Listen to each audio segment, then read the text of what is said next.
games against teams ranked in the top 26 for our Bulldogs. 2 down, 2 to go. And that look ahead, that Toyota look ahead that DJ and Coach Smart talked about, it's Ole Miss coming to town next week.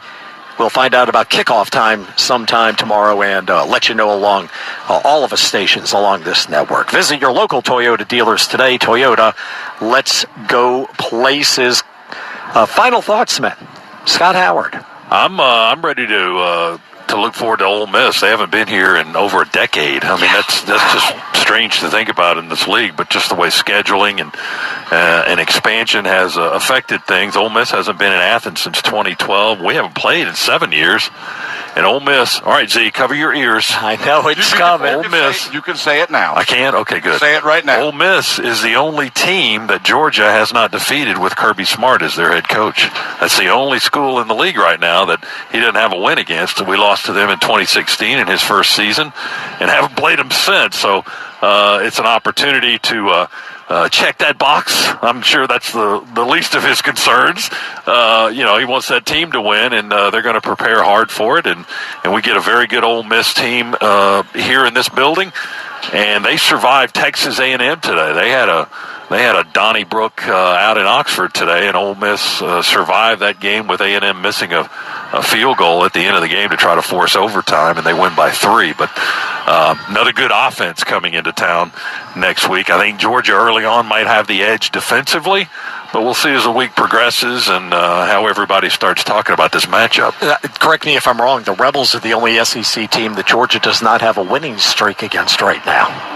Okay, I'll take your word for it. I haven't looked at it. Well, that's the last team, the last time they played, they lost to them. Yeah, so last that would time. make sense, and we've right? beaten everybody else since, everybody else in the league. Z, final thoughts.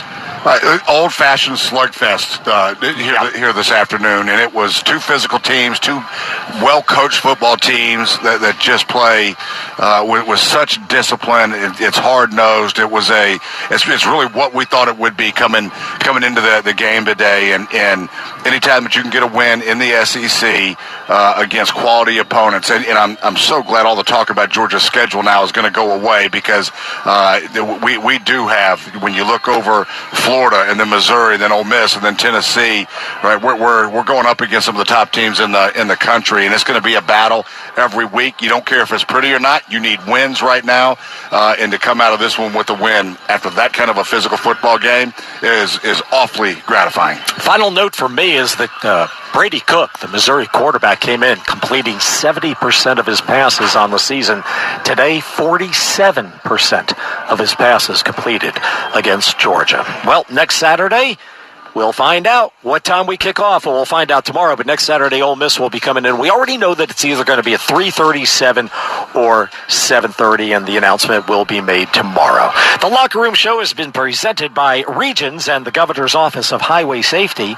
Thanks to our producer-engineer, Adam Gillespie, and our studio producer, Luke Nadcarney. Chris Schiavone is my co-spotter. Hall of Fame kicker Kevin Butler and Bulldogs Encyclopedia Jeff Dantzler, they are standing by, and next with Dog Talk postgame to talk about these wonderful Bulldogs and to take your calls. For our play-by-play team of Scott Howard, Eric Zier, and DJ Shockley, this is Neil Hondo Williamson. Once again, our final score from Sanford Stadium, Georgia 30, Missouri 21. God bless you, good night, and go Dogs.